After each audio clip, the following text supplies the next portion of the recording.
जैसे कि for example this, okay. But इनको लिखना कितना इनकन्वीनियंट है, इतनी लंबी इक्वेशन को हम हमेशा वर्ड्स में नहीं लिख सकते। तो आज हम इस वीडियो लेक्चर में इक्वेशन को सिंप्लीफाई करने की कोशिश करेंगे। लेकिन कैसे? हम केमिकल सिंबल की हेल्प से केमिकल फॉर्मूला लिखना सीखेंगे। बट एक केमिकल फॉर्मूला होता क्या है, यह हमने लास्ट लेक्चर में भी देखा था। So chemical formula is nothing but the symbolic representation of atoms and molecule in a chemical reaction. So before going to discuss how to the chemical formula, हम कुछ रिवाइज करते हैं।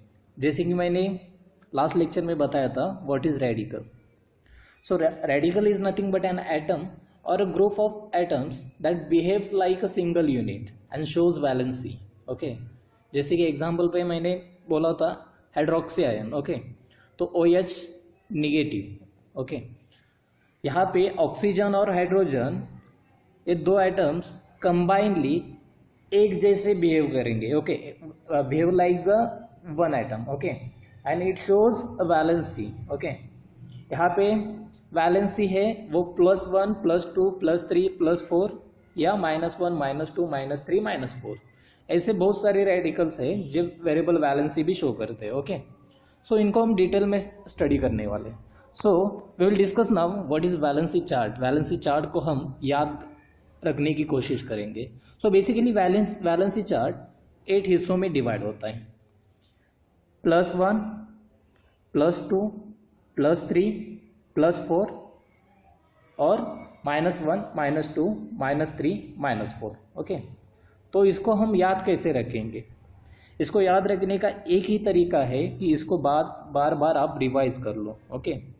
जितने बार आप उसको रिवाइज करोगे वो आसानी से आपको याद हो जाएगा, ओके। इसका आप स्क्रीनशॉट ले सकते हो, नहीं तो आपकी बुक में भी बैलेंसी चार्ट दिया है।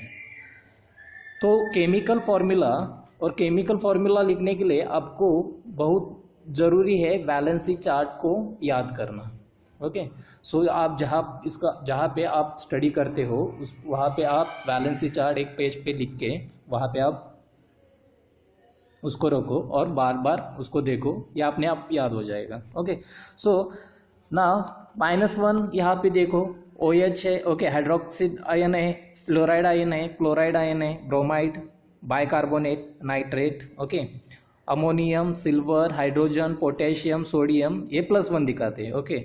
और as +2 valency magnesium, mercury, zinc, calcium, barium, lead, okay. इसको आपको याद ही रखना पड़ेगा, okay. -2 oxide, sulphide, carbonate, sulphate. यहाँ पे एक बात आपको याद रखनी है, जैसे मैंने बताया था वेरिएबल वैलेंसी, यहाँ पे कुछ रेडिकल वेरिएबल वैलेंसी शो करते हैं, जैसे कि कॉपर और आयरन, ओके। आप अगर जो लो वैलेंसी है, मैंने बताया था अगर लो वैलेंसी दिखाता है तो उसको हम क्या बोलेंगे, प्रीफिक्स क्या होगा, जैसे कि कॉपर की वैलेंसी अगर 1 है तो उसको हम कैसे लिखेंगे, उसके लैटिन नेम से क्यूप्रस, ओके। अगर उसकी 2 है तो क्यूप्री, एज लाइक सेम। अगर शो करता है 2 वैलेंसी तो उसको हम क्या बोलेंगे, फेरस, नहीं तो अगर 3 शो कर रहा है तो फेरिक, ओके। ये आपको यहाँ पे मैंने -1 +1 +2 -2 और +3 के दिखाए। एज सेम लाइक आपको याद रखनी होगी -4 +4, ओके। +3 की क्रोमियम भी दिखाता है, Cr3+, उसको हम रिप्रेजेंट करते हैं सिंबल्स में, ओके। और +4 की है प्लम्बिक, स्टेनिक, प्लेटिनिक, ओके, और मैग्निक, ओके, लीड, टीन, प्लेटिनम और मैग्नीज, ओके। इसको आप याद रखो। और -3 नाइट्राइट, फॉस्फाइड, ओके, फॉस्फेट, और -4 एक ही शो करता है एलिमेंट, वो है कार्बाइड, C4-। ये आपकी बुक में दिया हुआ है, इस चार्ट को आप याद करो, ओके। सो अभी हम डिस्कस करेंगे how to write a chemical formula, okay. हम क्या रूल्स फॉलो करेंगे केमिकल फॉर्मूला। फर्स्ट है, for writing the symbols of 2 radicals write the positive radical to the left and negative radical to the right. अभी यहाँ पे मैंने बताया था कुछ पॉजिटिव होंगे उनको कैटायन बोलेंगे, कुछ नेगेटिव है रेडिकल उसको हम एनायन बोलेंगे, ओके। यानी बेसिकली पॉजिटिव कौन रहेगा, मेटल रहेगा, नेगेटिव नॉन मेटल रहेगा तो मेटल को आपको क्या लिखना है, लेफ्ट हैंड साइड लिखना है, नॉन मेटल को आपको राइट साइड लिखना है। Right the valency of each radical at the top of the symbols. Okay, आपको सिंबल्स के ऊपर क्या लिखना है, उसकी वैलेंसी लिखनी है। फॉर एग्जाम्पल नाइट्राइट की वैलेंसी -3 है तो उसको आप क्या लिखोगे, 3, सिर्फ 3 अब उसके ऊपर लिखोगे। फॉर एग्जाम्पल हाइड्रोक्साइड आयन की क्या है वैलेंसी, -1। ओके, तो उसको आप क्या लिखोगे, -1, 1 ऊपर लिखो। Divide the valency of each radical by the common factor. Suppose दोनों की प्लस और निगेटिव रेडिकल वैलेंसी में कुछ कॉमन फैक्टर आ रहा है तो उसको आप डिवाइड करो, उस कॉमन फैक्टर से डिवाइड करो। Okay, cross the valencies for the 2 radicals and place the number at the lower right side of each radical as a subscript. आपको क्या करना है, वैलेंसी क्रॉस करनी है। कैटन को पॉजिटिव की वैलेंसी नेगेटिव को देना है, नेगेटिव की वैलेंसी पॉजिटिव को देना है। ओके, और वो कैसे लिखना है, राइट हैंड साइड के लास्ट में कॉर्नर में लिखना है। In case of a compound radical enclose it in a bracket and the place the number outside the bracket. अभी ऐसी कुछ वैलेंसी है, फॉर एग्जाम्पल सल्फेट की वैलेंसी को आप क्या करोगे, सल्फेट की वैलेंसी SO4 2-। ओके, अगर पॉजिटिव की और एक 3 इसके पास क्रॉस करके आ रही है तो 4 के आगे हम 3 नहीं लिख सकते। ओके, तो इसको हम क्या SO4 को ब्रैकेट में डालेंगे और वैलेंसी, या मैं एग्जांपल प्रैक्टिकल एग्जांपल दे देता हूँ। ओके, आपको समझ में आएगा। So first we will take the example of potassium sulphide. First example मैं समझा के देता हूँ। ओके, बाद में आप ट्राई करोगे खुद से। पोटेशियम सल्फाइड, बाद में आप क्या करोगे, पोटेशियम, इसमें पोटेशियम सल्फाइड कंपाउंड में कौन से आयन है, पॉजिटिव पोटेशियम है और सल्फाइड में सल्फाइड है। ओके, तो पोटेशियम का सिंबल क्या है K, सल्फाइड का सिंबल है S। ओके, बाद में हमको नेक्स्ट स्टेप क्या है, इसकी वैलेंसी को क्या करना है, इसको एक क्लोज में लिखना है। ओके, K और S को क्लोज में लिखो, सिंबल्स को क्लोज में लिखो।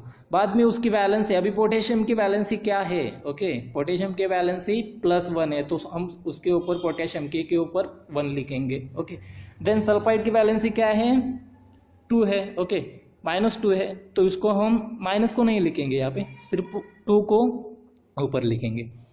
देन नेक्स्ट टाइम हमको क्या है, इसमें कुछ कॉमन है क्या, 1 और 2 में कुछ कॉमन है क्या, नहीं है, तो डिवाइड करने से कॉमन फैक्टर ये तो स्टेप यहाँ पे मतलब करने की कोई हमको जरूरत नहीं। सो नेक्स्ट यहाँ पे हम क्या करेंगे, फिर क्रॉस करेंगे, यानी मैंने K के ऊपर जो 1 था, पोटेशियम की वैलेंसी 1 थी, मैंने वो सल्फाइड के नीचे S के नीचे लिख दी। ओके, राइट हैंड साइड में। ओके, और S की जो वैलेंसी 2 थी वो K के राइट हैंड साइड में नीचे लिखी। ओके, सो बेसिकली मैंने क्या किया है, ऐसा क्रॉस। ओके, सो नेक्स्ट अभी क्या है, यह हमारे पास क्या आ गया, सिंबल आ गया। ओके, पोटेशियम सल्फाइड का, पोटेशियम सल्फाइड का सिंबल क्या होगा फिर, K2S1। अभी 1 को हम लिखते हैं, नहीं लिखते। ओके, यहाँ पे हम नहीं लिखते, 1 है तो वहाँ पे आप उसको 1 को लिखो मत। नेक्स्ट हम देखेंगे कैल्शियम कार्बोनेट। अभी आप खुद से वीडियो को पॉज करो और खुद से कैल्शियम कार्बोनेट का फॉर्मूला लिखने का ट्राई करो।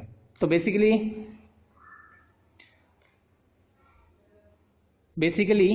यहाँ पे कैल्शियम का सिंबल क्या है, Ca, और कार्बोनेट का सिंबल क्या है, CO3। ये सिर्फ मैं आपको ये देता हूँ, इसके वैलेंसी चार्ट की हेल्प से आप वीडियो को पॉज करो और खुद से ट्राई करो। ओके, होप आपने वीडियो को पॉज किया होगा। Okay, so let us check. Okay, so calcium carbonate, calcium का सिंबल Ca, कार्बोनेट का CO3, हम सिंबल्स को साथ में लिखेंगे। ओके, मैंने पॉजिटिव की लेफ्ट हैंड साइड, नेगेटिव को राइट हैंड साइड में लिया है because carbonate is a negative ion. Okay, so मुझे अभी कैल्शियम बताओ, अभी फिलहाल वैलेंसी चार्ट के हेल्प से देख के बताओ। ओके, सो कैल्शियम की वैलेंसी क्या है, +2, कार्बोनेट की भी -2। हम माइनस प्लस को हम यहाँ पे कंसिडर नहीं कर रहे, सिर्फ उसके टॉप पे हम वैलेंसी को लिख ले। अभी थर्ड स्टेप क्या आती है हमारे पास कि इसमें कुछ कॉमन फैक्टर है क्या, ऑब्वियसली इसमें कॉमन फैक्टर है, कौन सा है, 2 और 2 में कॉमन फैक्टर कौन सा आता है, 2 ही आता है। ओके, तो हम 2 से इन दोनों वैलेंसी को हम डिवाइड करने वाले, डिवाइड करने के बाद हमको क्या आ गया, 1 1। ओके, और 1 हम लिखते भी है और नहीं भी लिखते। अगर 1 1 को हम क्रॉस कर लिए तो भी वो नीचे 1 1 आने वाला है, उसको हम लिखेंगे नहीं लिखेंगे। ओके, सो बेसिकली फॉर्मूला का हमारे पास कौन सा आ गया, कैल्शियम कार्बोनेट का CaCO3। ओके, बहुत सिंपल है। Okay, then we will go for aluminium sulphate. Aluminium की वैलेंसी क्या है? वैलेंसी चार्ट की अभी हेल्प ले लो, लेकिन ये वैलेंसी चार्ट आपको याद होना जरूरी है। तो एल्यूमिनियम की वैलेंसी क्या है? 3, ओके, +3। सल्फेट की वैलेंसी क्या है? -2। तो हम इसके ऊपर लिख ले। ओके, देन यहाँ पे कुछ कॉमन फैक्टर आता है या 3 और 2 में? कुछ भी नहीं। ओके, सो हम अभी क्या करेंगे, बेसिकली 3 को SO4 के नीचे लिखेंगे और Al को 2 को एल्यूमिनियम के नीचे, Al के नीचे लिखेंगे राइट हैंड साइड पे। ओके, ऐसा। लेकिन आप यहाँ पे बहुत इंपॉर्टेंट, यहाँ पे एक गलती करोगे। अगर 4 के पास अगर 3 लिख दिया, ऐसे ही लिखा, तो ये क्या हो जाएगा? Al2SO43। ये बहुत सारे ऐसे कोई कंपाउंड का नेम नहीं होता। ओके, तो हमको यहाँ पे कंफ्यूजन नहीं होने के लिए आपको क्या करना पड़ेगा? ये जो 3 वैलेंसी है, ये हमने क्रॉस करके किसको? पूरे सिर्फ O को, ऑक्सीजन को नहीं लिखा, पूरे सल्फेट आयन को। तो सल्फेट आयन पूरा क्या है? सल्फेट आयन SO4 है। ओके, तो पूरे SO4 के नीचे हमको 3 लिखना था। तो हम क्या करेंगे? इसको लिखने के लिए ब्रैकेट डालेंगे। तो ये ब्रैकेट बहुत इंपॉर्टेंट है। आया समझ में? Okay, this is all about the how to write a chemical formula. अब अभी क्या करोगे? इसके एग्जाम्पल्स ले लो बुक से और खुद से ट्राई करो with the help of valency chart.